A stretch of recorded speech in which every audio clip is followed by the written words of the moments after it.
नमस्कार दोस्तों।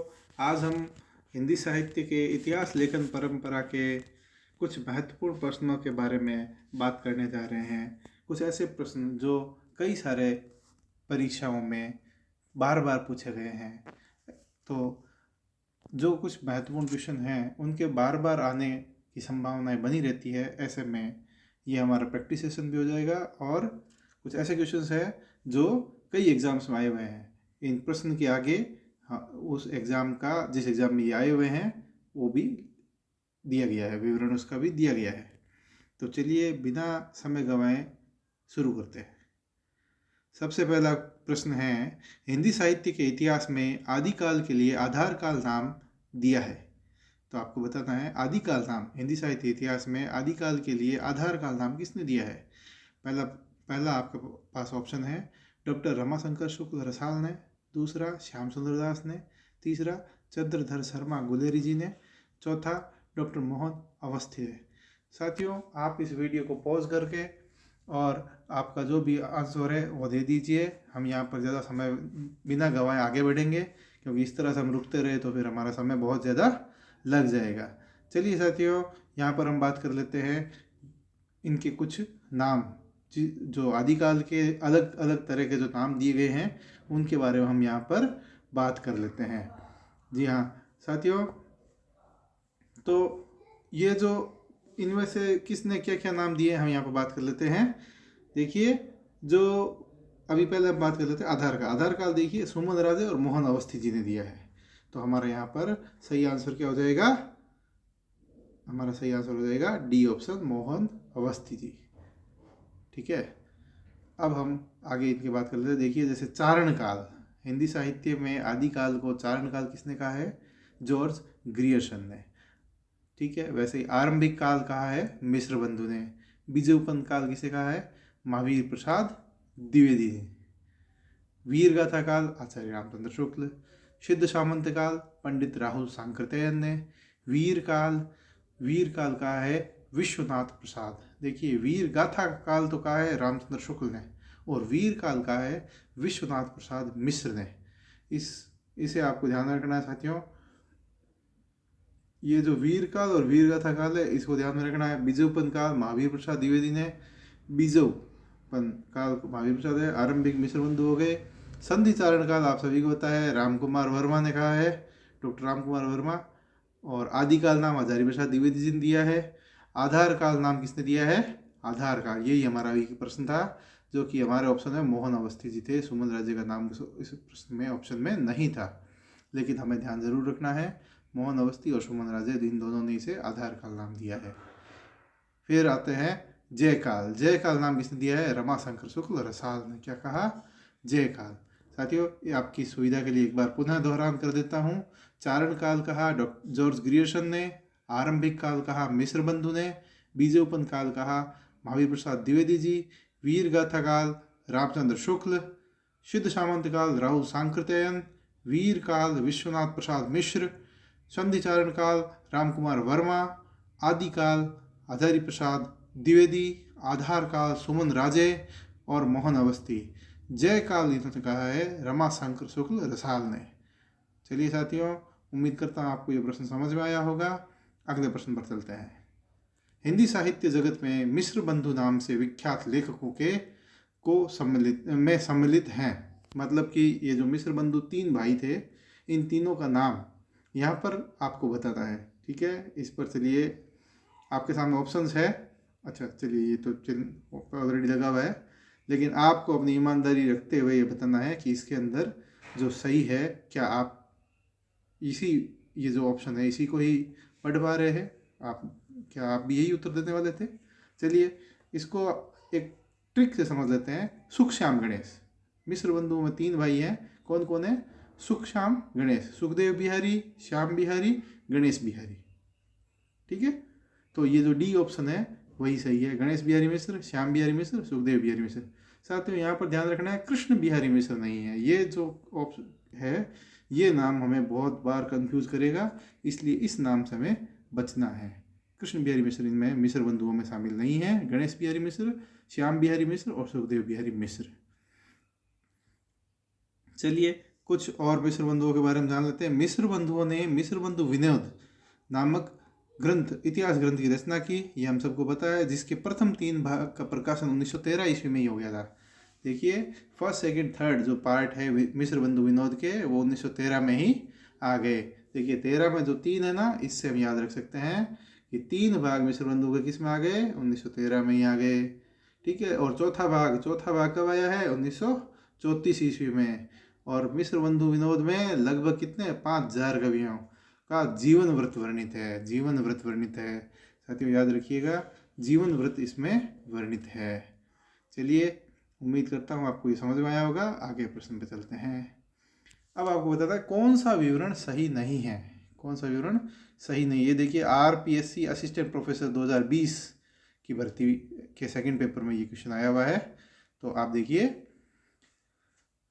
ए गार्सद तासी ने अपने, आपको क्या पता ना सही नहीं है, यहाँ पर ध्यान दीजिएगा साथियों, ये जो नहीं है ना, इसको आपको बहुत ध्यान से देखना है। परीक्षा हॉल में जल्दबाजी के कारण हम इसको ठीक से नहीं पढ़ पाते। चलिए करते हैं शुरू। इसमें आ जाएगा, गार्सद तासी ने अपने इतिहास ग्रंथ में कवियों को काल क्रमानुसार प्रस्तुत किया है। क्या आपको लगता, आप अपना विचार साथ में रखते रहिए साथियों, क्या काल क्रमानुसार गार्सा ने रखा है? दूसरा आता है शिव सिंह सरोज ने में, ये जो शिव सिंह सेंगर का है इतिहास ग्रंथ है, इन्होंने लगभग 1000 कवियों का जीवन चरित्र उनके कवियों के उदाहरण सहित प्रस्तुत किया है। क्या ये सही है? जी हाँ दोस्तों, बिल्कुल सही है। जॉर्ज ग्रियर्सन के इतिहास ग्रंथ का हिंदी अनुवाद, जॉर्ज ग्रियर्सन का प्रथम इतिहास शीर्षक से प्रकाशित हुआ है। क्या ये आपको सही है?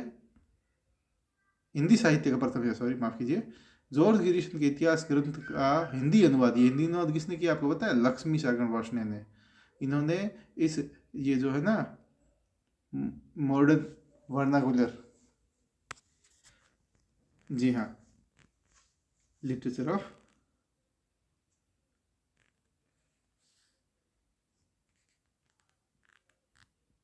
एक सेकंड माफ कीजिएगा,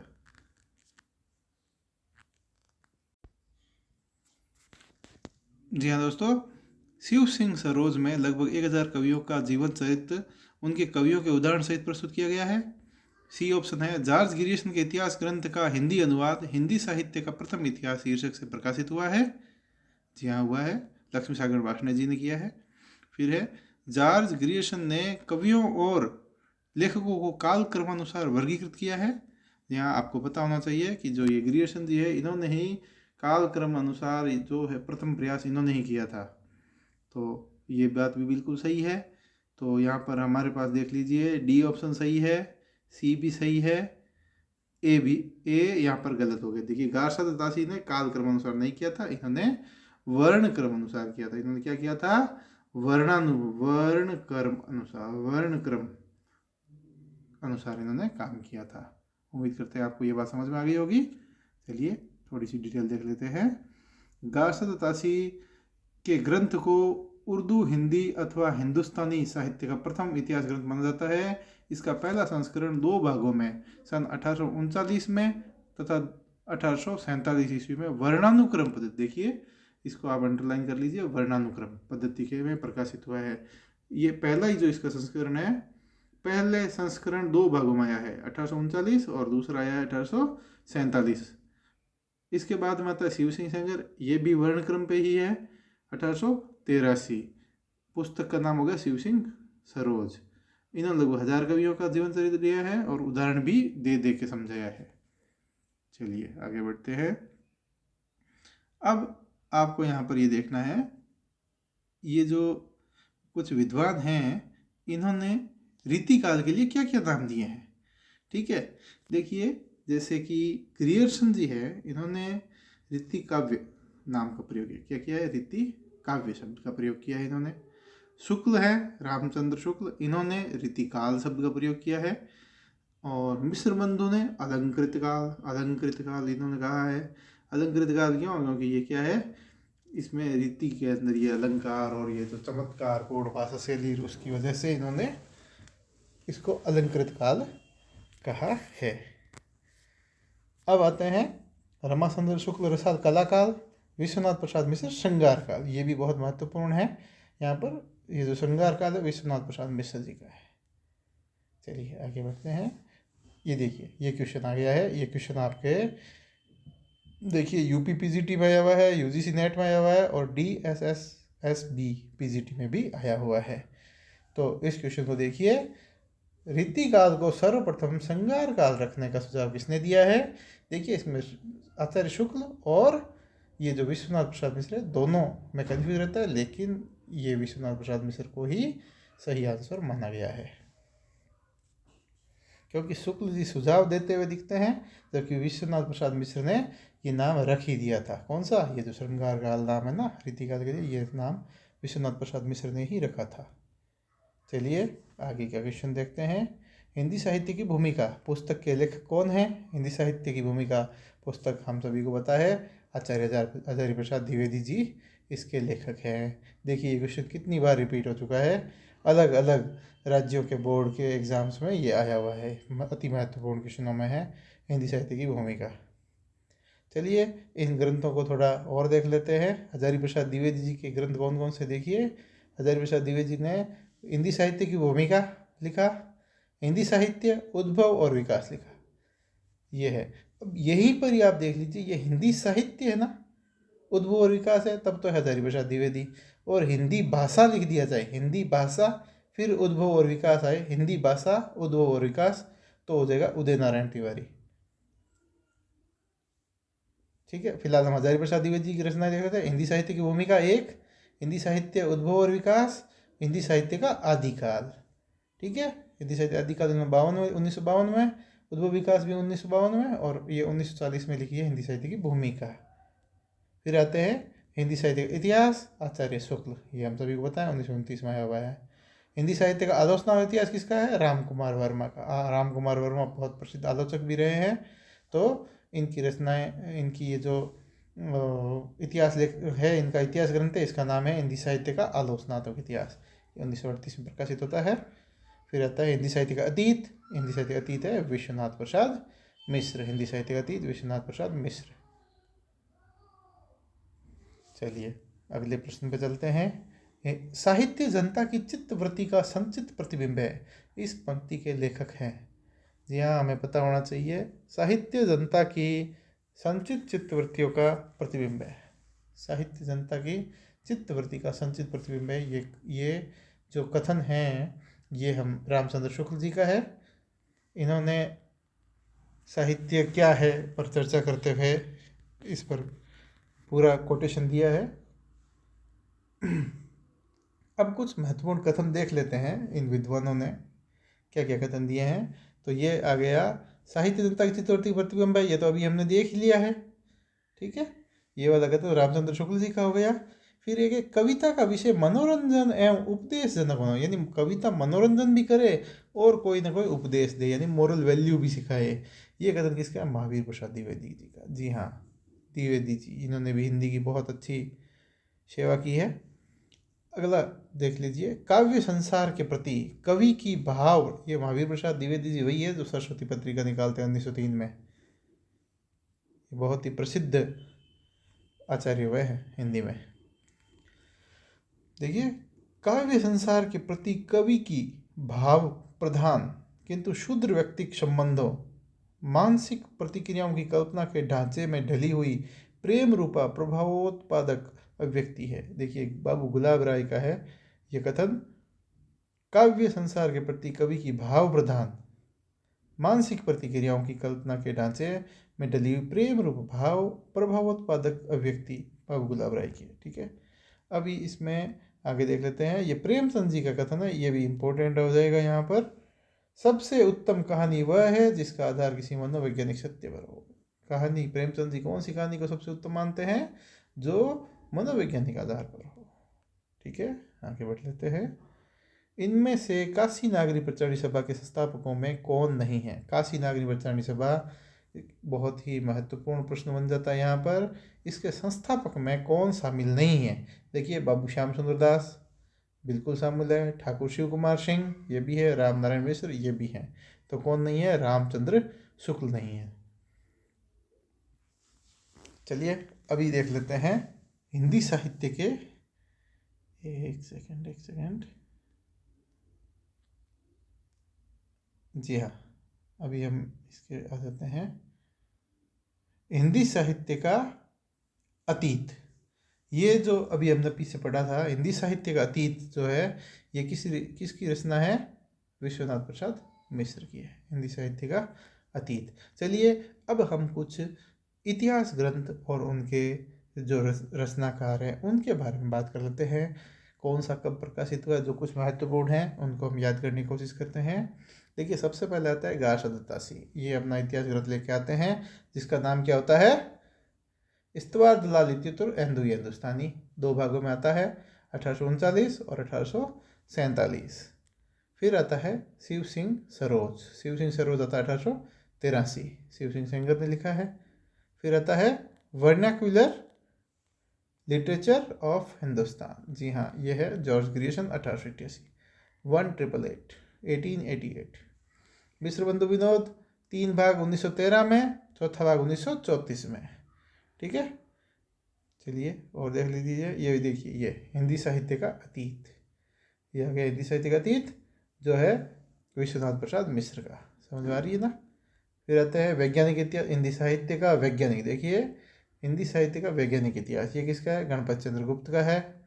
ये भी 2 भागों में 1962 में आता है। हिंदी भाषा का विकास, ये श्याम सुंदर दास, डॉक्टर श्याम सुंदर दास हैं, उनकी रचना है हिंदी भाषा का विकास और हिंदी भाषा और साहित्य। हिंदी भाषा और साहित्य, हिंदी भाषा और साहित्य और हिंदी भाषा का, ये है डॉक्टर श्याम सुंदर का। और विश्वनाथ त्रिपाठी का क्या है? हिंदी साहित्य का सरल इतिहास। हिंदी साहित्य का सरल इतिहास है वो विश्वनाथ त्रिपाठी जी का है। अभी ये कुछ और इतिहास ग्रंथ बच गए हैं, इनको भी देख लेते हैं। हिंदी साहित्य की भूमिका देखिए, हिंदी साहित्य की भूमिका किसने लिखी है? आचार्य प्रसाद द्विवेदी जी ने। हिंदी साहित्य आलोचनात्मक इतिहास किसने किया है? राम कुमार, प्रसिद्ध आलोचक है, तो आलोचनात्मक इतिहास। उत्तरी भारत की संत परंपरा, ये परशुराम चतुर्वेदी जी का है।